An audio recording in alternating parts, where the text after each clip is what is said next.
All right, so pulled over in the car just to get a little bit better service outside of Gainesville, and man, that was insanely bad. Like, UF was bad last year, and I think they spent the entire offseason talking about how man, they're more together, they look better, and I think a lot. I mean, their fan base, like I'm not coming on here. I try to be pretty unbiased on this channel, and not just necessarily do it just a ton of trolling, but I think we all bought that. I think their fan base bought that. I think, the beat writers, I don't know, I mean, similar to FSU, where the beat writers thought that everything was just like, man, this team has turned a corner. And so I've got some thoughts. I want to talk about the Florida game, the Miami just domination blowout there in the swamp. Man, we picked Miami to win. We, thought man, sitting in the swamp, I put a bet.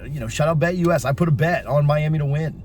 And I felt really good about that. I thought Miami had a great chance to win. The line got down to -2, and I felt really good about that. Dropped a pretty nice piece on that. And but I didn't expect this. Like Florida, man. There are questions and there are concerns, and we've joked on certain things, or just even when we weren't joking, we said like, man, Billy Napier may not make it.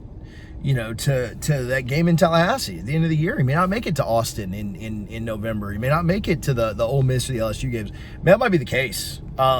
They looked atrocious today. And Florida fans, like, I'm not giving you that hard of a time, right? Like, on the other channel, like shout out Double Fries No Slaw.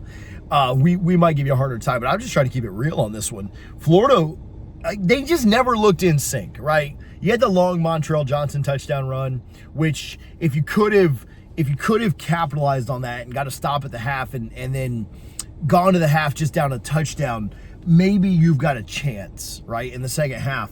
But you get that long Montrell Johnson touchdown, and then you're not even able to capitalize on it. The defense can't stop Cam Ward, and Miami, they go score a touchdown to make it 14 at the half. And that place, I sat in the end zone, that place got absolutely lit on that Montrell Johnson touchdown. Like, it was, it was, certainly not a fan of either team, but it was a cool feeling. That place was absolutely on fire. And at that point, I looked at I was sitting with Gator fans, and I was sitting with Allie. Allie was on the channel earlier this week, and I said, man, you guys needed that. Like, this feels like they'll have a chance now. It feels like they can, if they just get stopped right here before halftime. I looked at her, as much as Florida fans complain about losing the middle eight, I said, like, you're winning the middle eight right now. And little did I know that Miami would score on both sides of the half, and that would, effectively end the game. 21, it was a 21-point game there, and then obviously they scored again a couple of times late. Florida added a late touchdown as well when Lagway came in. Prayers up for Ruben Bain, Graham Mertz, just being in the stadium. It was hard to tell, like, what those two injuries were, so I don't even know at this time of the recording. I literally just got on the road and pulled over at the first exit that I could to try and put something out and talk about it. Okay, so I will say this. As much as we're, like, ragging on Florida and saying that they're incompetent and that they don't really know what they're doing and they looked off and everything else, Miami looked really good. And as a Florida State guy, I don't necessarily want to admit that, but Miami looked legit. And so it's hard, just like last week, it's hard to extrapolate so much away from a week 0 game. It's hard to extrapolate a ton away from a week 1 game as well. Because, was Miami as good as they are, or was Florida just crap, right? Was Florida just crap? Or is Florida okay and Miami's just that good? Like, Miami's a legit contender that good. Cam Ward looks pretty sick today. I mean, he looked like a pretty good quarterback, like best quarterback in the ACC type vibes. He looked great. Restrepo was good. David Martinez was pretty good. I would need to rewatch. I'm not going to give a full breakdown of what the running backs looked like, but he was consistently getting 4, 5, 6 yards. I think they went away from him kind of late. I don't know if he just trying to get other guys involved. They had such a big lead. Don't put tread on the tires type stuff, or if there was something up there. Miami's offensive line, every bit as advertised. I was never one to think that Florida's defensive line was going to be elite this year. I told you, I thought that with the injury, I think it was to Daniel Lyons, and I've never loved much of their D-line. they've got some. I've actually spoken with some of their kids. They're good kids, but like nobody's like great. You got Des Watson out there, who like 455 pounds. I think he was listed out on the depth chart. Like, has some things he needs to certainly take care of in regards to just everything. But like, I've never loved their defensive line, and Miami's offensive line did absolutely everything they wanted. So much was made about the crowd. I thought the crowd did show up. I thought the crowd was loud. I thought they were into it. They were excited. But they didn't have much to cheer for. The Montrell Johnson touchdown, they cheered a little bit when Lagway came in. Again, don't know what's up with Mertz. Prayers up. It looked like he landed on his shoulder. I saw the replay just sitting in the stands, and it looked like he grimaced pretty bad. And so hopefully that's not what it is. Maybe Napier's already confirmed that, and you guys already know, and before I'm even able to get this video uploaded. But it seemed like there was nothing to cheer about. They got a couple stops. That interception was big. I think it was 10. Was it 10-3? No, it was 10. Was it 7-0 when the interception happened? I don't know. Maybe 10-0 or 14. I don't know. I'd have to look up the box score. But I think Miami was up a score or two. And the interception happens. Cam Ward throws a very ill-advised pass. That's kind of vintage Cam Ward, right? Like, he's going to do that from time to time. And unfortunately for the Gators, he only did it once. Like, he only had one really bad play. And outside of that, he was fantastic. He was kind of terrific. And so I keep seeing that shadow, and it makes it look like I got bangs or something. So anyway, ADD, can't focus. Cam Ward was great.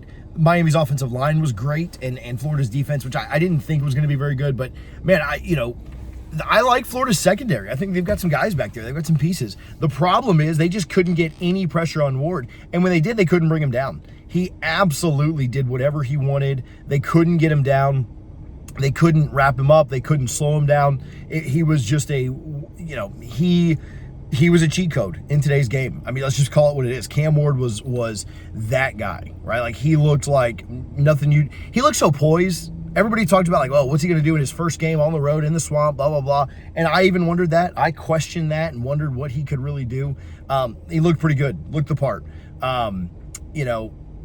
Florida fans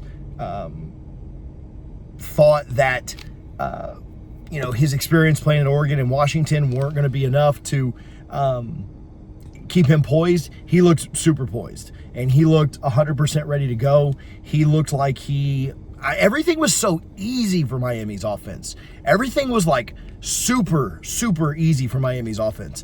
That's not what it looked like for Florida. Man, they came out, they got the first down. Napier is so good on the scripted stuff. I even spoke with Miami fans before the game on the walk up to the stadium and at tailgates and stuff.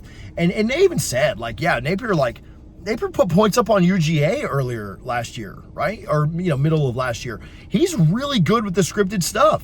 He went right down and with a backup quarterback scored on Florida State. Obviously they had a personal foul call that was kind of BS there that extended that drive, but man, they were scoring on FSU early. And so his scripted stuff today was so weird. And I think if they could have gotten a lead, like if Florida could have gotten a lead and then had the crowd into it, but like the Florida's drive stalls because they're doing all this reverse, this, that, and the other. And I've never liked that. Just line up and play football, man. Miami didn't have to do anything tricky today. They didn't have to pull out any stops like to trap Napier or UF or this, that, or the other. They just went out and played ball. And Florida's play calling was weird early. I thought that it kind of set them up for failure early. Sorry, my arm's getting tired of holding this phone up. I need one of those things you put on the dash and then I'll just drive and let it record. But Florida's play calling early was weird, and then really all day. Like, Mertz wasn't super sharp. I mean, he was fine, but he had a couple of deep shot touchdowns that he just couldn't complete. And there was 1 to 6. The 6 should have gone for 6.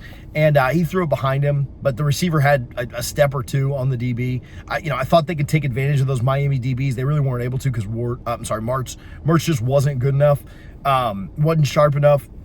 And again, this all kind of comes down to the question that everybody's going to ask. What about Billy Napier? What does this say? When you look at all that, I will say this. I'll touch on this before we go on. Florida's special teams looked really good. I will say that. Florida's offensive line actually, I think, held up pretty well against Miami's front. Now Florida did what I told you they were going to do.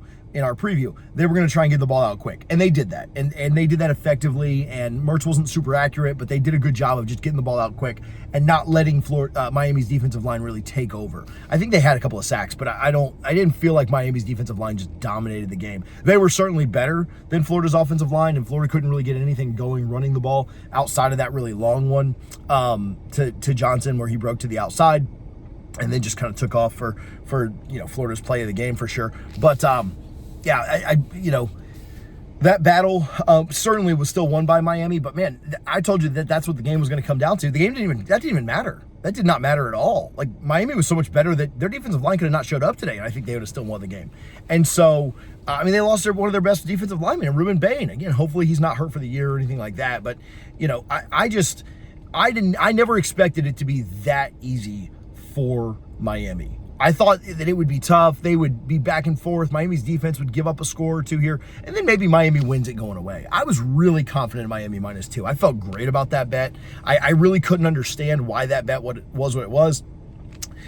But I feel the same way about why I can't understand why the Texas A&M line is what it is. Now, Texas A&M could be up 14-0 right now, and I just don't know it because I'm not tuned in or watching. Maybe I should pull that up on my laptop while I'm sitting here so I don't look like an idiot talking to you guys. But pretty shocking. So what's it mean, right? As much as I'm giving Napier and UF crap about the way that they performed, Miami went out and won that game. Miami was phenomenal today. As a Florida State guy, certainly don't love to see that, but Miami was really, really good. And I think they're, you look at their schedule, I think they play FAMU, USF, Ball State, and Virginia Tech, who Virginia Tech lost to Vanderbilt today. I think Virginia Tech will get better, no doubt, but I certainly would be shocked if Miami lost. And I think all those are at home except for the USF game, which is in Tampa, which there were a lot of Miami fans there today. I think there will be a lot of Miami fans there in Tampa. It's 3-3, Notre Dame, Texas A&M. So yeah, I'm not too much of an idiot just yet. At the time of this recording, Notre Dame's covering the spread, so which is A&M -3. So Miami should be 5-0 without a doubt, right? And they've got games later against Louisville, Florida State, Georgia Tech. Miami looks better today than any of those three teams are, in my opinion. But there's a lot of season. It is week 1. You don't want to overreact and say, "Oh, book Miami's playoff tickets now," or their ACC tickets. Clemson, who are the good ACC teams? Georgia Tech, maybe. We'll see what Florida State does on Monday night. But Clemson, my goodness. Georgia's not the best litmus test for this. Georgia was going to do that to probably whoever they played today. So I don't want to write Clemson off just yet. But yeah, Clemson, NC State struggled. Wake Forest struggled. Like North Carolina barely beat Minnesota. They've got an injured quarterback now. It just, the ACC just doesn't look very strong, and it might finally be Miami's time to win it. And that pains me to say. Hopefully Florida State can get their act together and get into that championship game, and whether they win the first one or win a rematch, take them down. But Miami looked really, really good today. As much crap as we'll give the Gators, Miami looked awesome. What's it mean for Billy Napier and the Gators? There were 100 recruits there. A lot of battles between Florida and Miami. A lot of kids that consider Florida State or consider other SEC schools too. You had a ton of recruits there, and you absolutely laid an egg. And you didn't even really get one of those vintage Swamp games. Like, there were over 90,000 people there, and there was like 2 moments where the Swamp really came alive. They're certainly always into it before the game, and they were into it when the interception happened and then a Montrell's touchdown. But that's it. You gave them 2 moments. You gave the crowd 2 moments. I feel bad for Florida fans. Not really, because Florida State fans have had to go through it too. But I do feel bad for Florida fans. Like, they've done what they needed to do. They've given NIL. They've supported. They showed up today. They showed out. They were loud. And then just an absolute kick in the nuts, And I have spoken with people that have said, like, no, I don't know if Napier gets fired at 5-7. I don't know they go 5-7 at this point, but I think Florida fans are done. I was around a lot of, let me think of the way to kind of word this. I was around a lot of people that, I saw a bunch of former players during the game, after the game, before the game. I sat with a former player and his family, and I'm not going to speak for anybody in particular, but the sentiment is kind of like, well, this was it, man. Like, you came out on national TV, 3:30 game, 2 coaches hired the same year, 2 coaches that have recruited well, 2 coaches that have buy-in, 2 coaches that have investment, 2 coaches that the whole roster is theirs now. And at home, we got absolutely our heads beat in. And, I think the sentiment around Gainesville, I've not spoken with anybody. This is no inside information. Nobody's told me this, but I think the sentiment, I don't know what it is, but for the big money boosters and the people that actually make the decisions. I know they've got an interim coach. I know that their AD probably isn't going to make it if this football coach doesn't make it. But man, I don't know anybody in Gainesville right now that's not like, man, we got to move on. Like, this just wasn't it. We gave you 2 years, try to figure it out. We know the schedule's tough in year 3, but guess what? Miami might be really good. Miami might be one of the better teams they play. But, like, are we convinced Miami's, like, that much better than some of the other teams that Florida's going to be playing this year? Not Georgia, not Texas, not Ole Miss, LSU. You got to go to Knoxville. Got to go to, again, I know how they played against Georgia Tech, but you got to go to Tallahassee. That's certainly not going to be easy. Kentucky coming in here, and they'll play better against some of these teams. Like, Florida will probably get better as the year goes on. But UCF, A&M coming in a couple of weeks, Mississippi State, we haven't seen what they look like yet. So, yeah, like, there's a lot to worry about for Gator fans. And it, I said this before, and I think I tweeted this, and I don't know if I said on the show, but it's hard for me to see how Florida could make a bowl without winning this game, right? Like, you lose this game, and you immediately think, like, well, Georgia's a loss, Ole Miss is a loss, Texas is a loss. There's 4 losses right there. Let's say you go on the road and you split with Tennessee and Florida State. Well, there's a 5th loss there if you drop that one. Are you confident in going 4-0 against 5-0 against LSU, A&M, Mississippi State, UCF, and Kentucky? Like, are you confident you go 5-0 there? I don't know. I mean, again, not trying to overreact too much to week 1, because week 1 will fool you. Teams look bad week 1 or good week 1, and then they end up being bad. Remember when Florida beat Utah in 2022, and we thought, Utah finished the top 10 team. We thought, oh man, Florida might be legit this year. Top 5 pick in Anthony Richardson, like, they could be really good. And then they kind of crap the bed, right? So teams do win week 1 or lose week 1 and then change course. And it's certainly, if Florida was to come out and they're going to beat Samford like next week, then they're going to play, I think it's A&M and then Mississippi State. I could be wrong on that. It could be flip-flopped. But even if they win those 2, right, and maybe they get to 3-1, then it's, can you beat UCF 4-1, and they'll be in a much better place, right? But they really need to get to 4-1.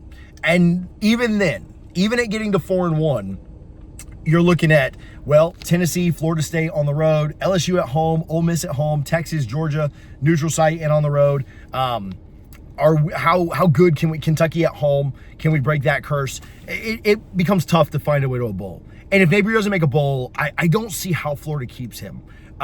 They even what they would say before is, well, if it looks good, maybe we could see a way that we end up keeping him because, like, it didn't look so bad. Yeah, 41-17 and that 7 coming in garbage time, that ain't looking good, right?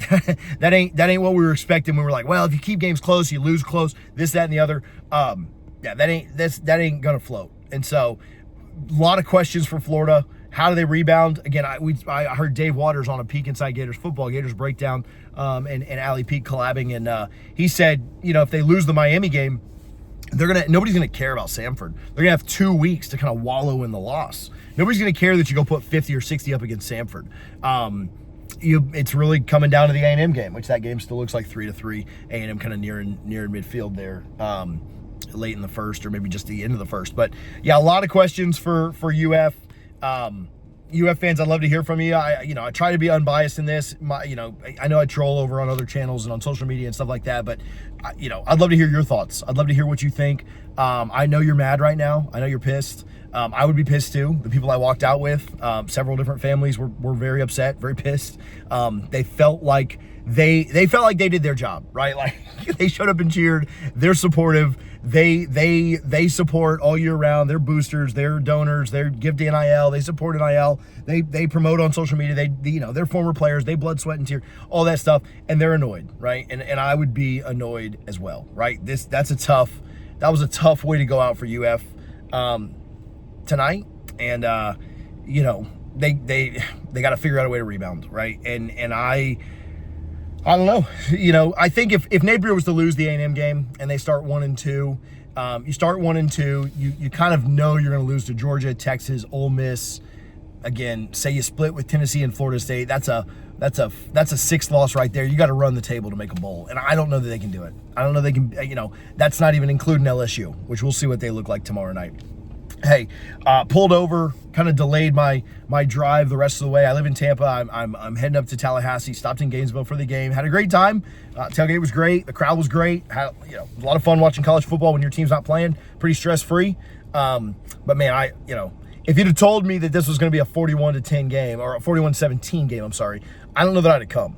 And that's, you want to watch good college football games. Today was not a good college football game. Today, it was for Miami. Miami looked great. Hopefully Florida can get things figured out for their sakes. You're certainly not going to, you're not going to get tears from me. My team's got enough problems. But let me know your thoughts. Miami fans, happy to hear from you guys. Congrats to you guys. You win the offseason every year. Today you won a real game. Like, this is the biggest win since Miami beat Notre Dame in 2017, right? I can't think of a bigger Miami win since then. I know they've beaten Florida State since then. Florida State was crap. Like, they beat them by 40 or whatever. Florida State won 3 games that year.